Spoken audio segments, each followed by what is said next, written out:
Now let's talk about reflections. We're first going to talk about vertical reflections.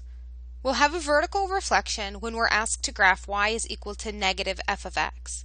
We see that the negative sign is outside of our library function f of x. This will result in flipping the graph over the x-axis. It will flip it upside down from top to bottom. Each point on the graph will become x negative y. The other type of reflection we'll have is a horizontal reflection.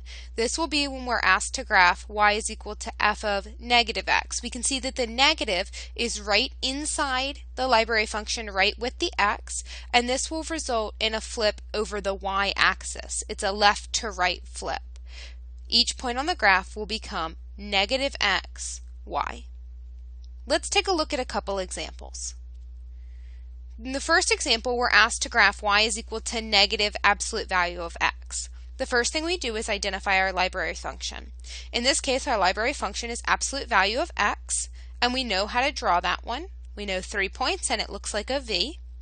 Then we identify the transformation. We see that we have a negative sign outside of the absolute value bars, which means it's outside of the library function, which means that we have a vertical reflection over the x-axis. So we're going to flip the graph over the x-axis, which is going to make all of our y-coordinates negative. We can see that the point at 0, 0 doesn't change because negative 0 is just 0, but each of our other points, the y-coordinates change from 1 to negative 1, which flips our graph upside down. So we can see that we have y is equal to negative absolute value of x. Let's take a look at another example.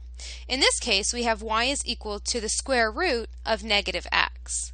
In this case, our library function is the square root of x. So to graph the square root of x, we need to know that it goes through 3 points. Those 3 points are 0, 0, 1, 1, 4, 2, and we can draw a smooth curve through those points. Once we have our library function, we identify our transformation. We can see that we have a negative inside the library function right with the x, which means that we're going to reflect our library function horizontally over the y-axis.